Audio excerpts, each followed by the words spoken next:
Muy bien chicos, vamos con el primer video de Fundamentos Biológicos Básicos. Y los temas que vamos a desarrollar en esta ocasión, bueno, son los niveles de organización de la vida y el tema de citología con la descripción de los organelos. Los niveles de organización de la vida se suelen estudiar a partir del átomo. Si bien reconocemos que hay partículas subatómicas, por lo general se comienza hablando siempre del átomo, la molécula, los organelos, la célula y bueno, la parte de órgano y sistema corresponderían al tema de neuroanatomía funcional, el cual no vamos a tocar de momento. El átomo es la partícula más pequeña de un elemento sin que pierda las propiedades de dicho elemento. Por ejemplo, cualquier átomo de cualquier elemento de la tabla periódica, aquí tenemos el de hidrógeno. Una molécula, en cambio, es la unión de dos o más átomos. Se puede tratar, por ejemplo, de moléculas simples, como es el caso de el oxígeno en estado gaseoso. Normalmente son dos átomos de oxígeno juntos. Moléculas complejas, como el caso de azúcares, o bien macromoléculas, como son las proteínas, o bien la doble hélice del ADN. Hablemos entonces de los organelos. La membrana desempeña tres funciones generales, que son aislamiento selectivo del contenido de la célula respecto al ambiente externo, la regulación del intercambio de sustancias hacia el interior y hacia el exterior de la célula y la comunicación con otras células. Si bien este aspecto de la membrana ahorita se refiere a la parte exterior de las células, recordemos que la misma estructura de bicapa lipídica sirve para el aislamiento de cada uno de los organelos. Entonces también en los organelos existen estas tres funciones de aislamiento selectivo, de regulación de intercambio y de comunicación. La estructura de la membrana sabemos que es una doble capa de fosfolípidos y como no están unidos entre ellos, aquí hay unas proteínas que pueden flotar más o menos libremente entre ellas. Aquí tenemos la estructura de la bicapa, compuesta cada uno de los fosfolípidos por una cabeza hidrofílica, es decir, se orienta hacia el agua, ya sea el fluido extracelular o el citoplasma citosol, que es el ambiente acuoso intracelular, y las colas hidrofóbicas que repelen el agua. Los fosfolípidos, como decíamos, no están unidos entre sí y esto le da flexibilidad y hay cierto movimiento de las proteínas transmembránicas y también de los fosfolípidos. Por ello, en un primer momento se le denominó como el modelo de mosaico fluido propuesto por Singer y Nicholson desde el 72-73. Sin embargo, bueno, las revisiones que se han hecho han permitido establecer que el movimiento no es tan aleatorio y tan libre. Hay ciertos aspectos que regulan este movimiento y se ha propuesto que si bien el modelo de mosaico fluido sigue siendo vigente, nos centremos más en la característica de mosaico, es decir, que se mueven en grandes unidades de proteínas y de fosfolípidos y no en lo individual de cada una de las proteínas y cada uno de los fosfolípidos y centrarnos menos en la fluidez. Esa es la propuesta más reciente, digamos. La naturaleza flexible de esta bicapa en las células eucariotas animales le permite que cambien la conformación, la postura cuando es sometida, por ejemplo, a presión, estiramiento, etcétera, etcétera, sin que la membrana se rompa y por tanto permite que la célula siga viva. A las proteínas que atraviesan la membrana se les llama integrales, mientras que, por ejemplo, aquí está una, aquellas que se quedan solamente de un lado de la bicapa se les conoce como proteínas periféricas. Y decíamos que hay otra serie de proteínas que penetran en la bicapa pero no la atraviesan. Estas se conocen como semi-integrales. Muchas proteínas de membrana, decíamos, se pueden desplazar más o menos libremente por la superficie de la bicapa. Sin embargo, hay un buen número que están ancladas al citoesqueleto y esto ya limita en gran medida su movimiento y desplazamiento. Dentro de las proteínas integrales de membrana encontramos tres tipos: las que son transportadoras o de transporte, las receptoras y de reconocimiento. En el caso del transporte, bueno, toda membrana tiene un gran número de ellas y el diámetro de los poros que forman y la carga de los aminoácidos que las conforman les permiten ser selectivas a los iones que dejan pasar. Aquí, por ejemplo, vemos cómo el ion de potasio atraviesa libremente mientras que cloro y sodio no lo pueden hacer. Existen dos tipos de transporte: el pasivo, que no consume energía, y el activo, que sí lo hace.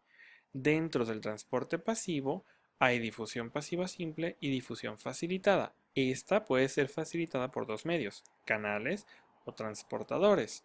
Aquí tenemos el ejemplo. La difusión pasiva simple, por ejemplo, la pueden realizar algunos gases, como el caso del dióxido de carbono, que atraviesa por la bicapa misma, no necesita una proteína.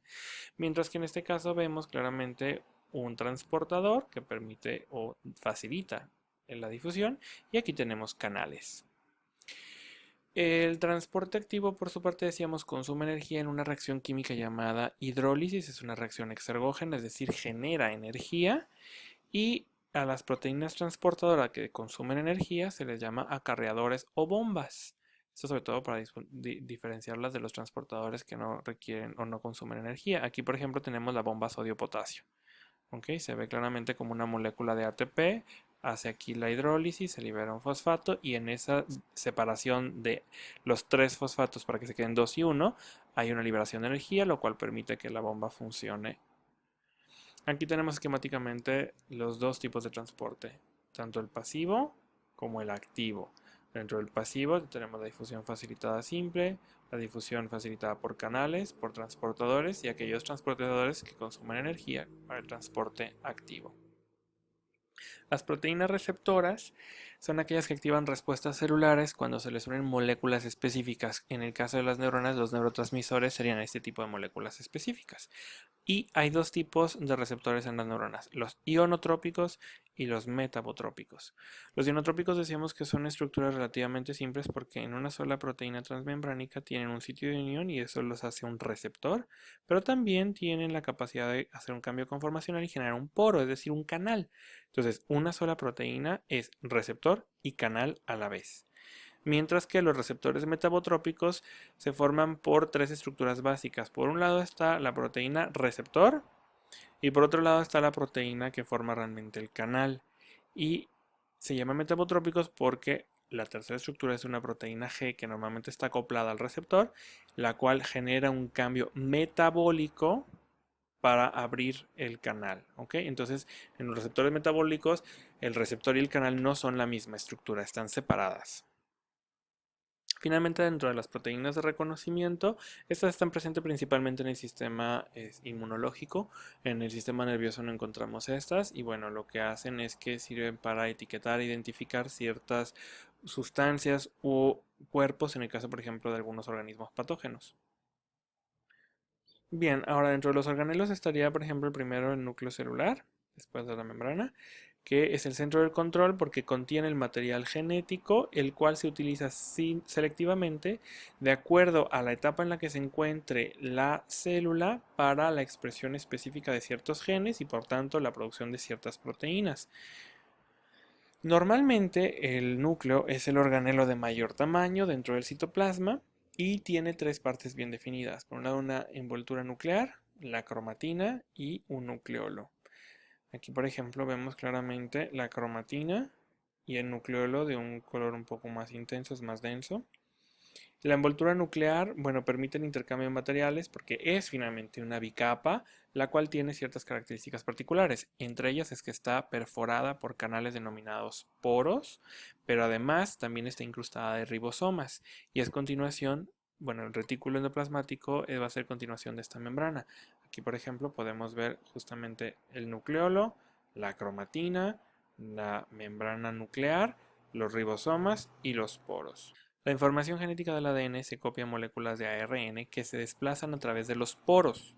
Esta información, cuando el ARN se desplaza por los poros de la envoltura nuclear, se le denomina ARN mensajero y esta información se utiliza para dirigir la síntesis de proteínas celulares, por ejemplo, los neurotransmisores, pero también hormonas y otro tipo de proteínas. Ahora, respecto al retículo endoplásmico, son una serie de tubos y canales que están interconectados y que obviamente están delimitados por membrana. Y el retículo endoplasmático, su membrana, ya decíamos, una continuación de la membrana nuclear. Hay de dos tipos. El retículo endoplasmático rugoso, que debe su nombre al aspecto que le dan los ribosomas que tiene en su superficie, y el liso. El retículo endoplasmático rugoso o endoplásmico rugoso genera o sintetiza proteínas, mientras que el liso genera o sintetiza lípidos. Aquí podemos ver cómo justamente la estructura es continua desde el núcleo. El aparato de Golgi es un conjunto especializado de membranas que derivan del retículo endoplasmático y tiene la función de clasificar, modificar químicamente y empacar algunas moléculas importantes en vesículas que no son otra cosa más que bicapas. Las vesículas provenientes del retículo endoplasmático se funden con la cara cis de la membrana de Golgi, vaciando su contenido en él, se dan estos procesos químicos internos y posteriormente se vuelven a compartimentalizar en vesículas que salen por la cara trans, que es la cara opuesta justamente de Golgi. Aquí tenemos esquemáticamente cómo llegan las moléculas, se funden, atraviesan y vuelven a ser compartimentalizadas en vesículas. El aparato de Golgi, entonces decíamos, desempeña tres funciones: separar proteínas y lípidos recibidos del retículo endoplasmático según el tipo, modificar algunas moléculas que requieren ser modificadas y empacar los materiales para poder ser exportados. Aquí tenemos todo el esquema, como desde el núcleo empieza justamente la expresión de genes del ADN, se copia el ARN mensajero, sale por los poros, se lee en los ribosomas, se sintetizan las proteínas, se empacan en vesículas, las cuales son enviadas a Golgi, y de Golgi siguen su camino hasta la membrana plasmática para ser exocitadas. La mitocondria, finalmente, están distribuidas por todas las partes de la neurona, que sería el cuerpo, dendritas y axón. Su principal función es la de dotar energía a la célula en forma de moléculas de ATP. Y bueno, tiene un ADN que no es recombinante, un ADN que se hereda de vía materna y que se conoce como ADN mitocondrial. Aquí estaría la estructura de una mitocondria, que tiene dos membranas, una membrana externa, una membrana interna. Aquí hay un espacio intermembranoso. Hay una matriz, que es básicamente el citosol, el citoplasma dentro de la membrana interna. Y aquí se encuentran algunas enzimas como la ATP sintetasa, que es la enzima que le permite justamente sintetizar ATP, y también ahí estaría la cromatina del ADN mitocondrial. Ahora bien, las neuronas pueden ser clasificadas de acuerdo a 5 formas. El primer sistema es justamente por su morfología: estrelladas, granulares, etcétera, etcétera. Otras pueden ser por su descubridor, Golgi, Ramón y Cajal, etcétera. Por su número de ramificaciones, esto es importante contar a partir del soma, de acuerdo a la función que desempeña, si son sensitivas, motoras o bien interneuronas, o bien por el neurotransmisor que emplean. Por ejemplo, en el caso de la célula de Purkinje se llama así por su descubridor, pero además vemos que es una célula bipolar. ¿Por qué? Porque contamos el soma, que es esta parte más gruesa del cuerpo, y a partir de él tenemos una sola dendrita apical y un axón. Si bien la dendrita apical después hace una gran ramificación que se conoce como arboreación dendrítica, estas ya son ramificaciones secundarias. Aquí, por ejemplo, tendríamos una multipolar donde tenemos el soma y tenemos 1, 2, 3, 4 ramificaciones.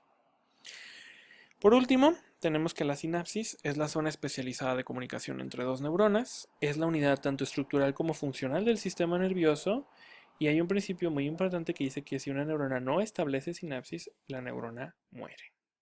Aquí tenemos esquemáticamente una sinapsis donde un axón hace conexión, hace sinapsis con una dendrita. Es importante recordar que en la sinapsis no se tocan las dos neuronas, ¿sabe? No se funden las dos membranas.